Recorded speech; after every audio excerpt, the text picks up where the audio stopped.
Hi, this is one of the easiest and cheapest recipes you can ever make. Rice, lentils, pasta, and tomato sauce. Somehow the taste of these four ingredients together is ridiculously amazing. No wonder it's one of the most popular dishes in Egypt. كشري كشري ودول أحمد كشري.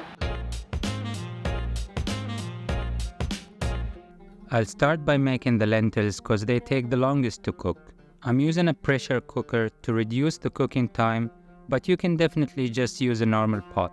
So in a little bit of oil, I'll saute half an onion till it's translucent, then add 400 grams of washed green lentils. You can use the green or brown ones, not the yellow-orange lentils. That doesn't really work for koshari.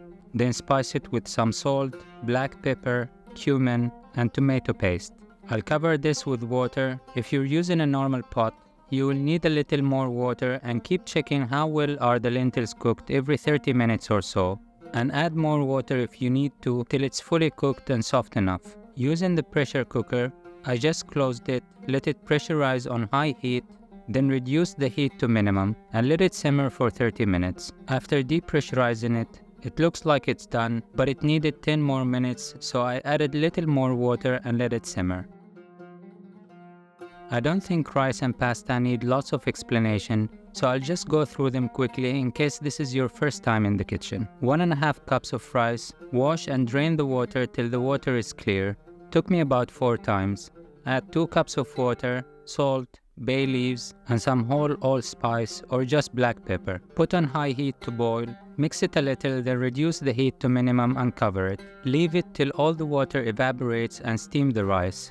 Then use a fork to keep it fluffy. For koshari, you can basically use any type of rice. Sticky, basmati, whole, short, long grain, it doesn't matter. For the very complicated pasta, boil water, put lots of salt, put pasta, done. I used spaghetti and macaroni, but any type you have should work. By the way, some like to add this type of short spaghetti with the rice. You can fry it in a little bit of oil, then add the rice to it.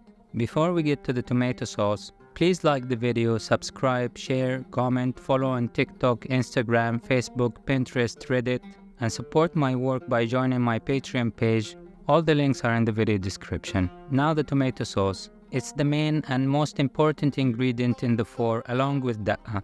Please watch the video till the end because the mix of all these toppings is what really gives koshari its distinct taste. So I'll saute the other half of the onion we used for the lentils along with 4 garlic cloves.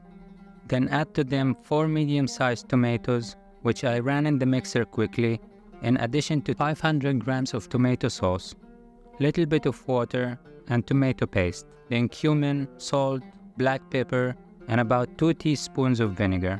That was actually a lot of cumin, so I'll take some out. I usually eyeball all the ingredients as I'm cooking and measure them just for the video. You should try that, it's actually better than measuring things and stressing about it. But anyway, the exact measurements should be on the screen and on Veganism website. Let this simmer while we make the da'a, and I'll show you how the tomato sauce looks when it's finished. For the koshari da'a, 2 cloves of garlic, cumin, salt, half a lemon, vinegar, and some water. Run them for a bit in the mixer, then taste it. It should really have a kick to it. I think mine is a little too strong, so I'll just add more water and run it again. And just like in koshari shops, I'll transfer this da'a into a squeeze bottle because you need to shake the ingredients and add more of it to your koshari. At least that's how I do it. Going back to the tomato sauce, it now got darker and a little thicker. Now let's plate this and add 2 extra toppings to make this dish complete. The plating sequence is rice, lentils, pasta, extreme amount of tomato sauce, which you will add more of it while eating.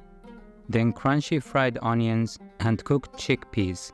I used ready onions and canned chickpeas because it's faster, but I'll put a link in the description and in the corner of this video for both. Fried onion was in the biryani recipe and chickpeas from the hummus video.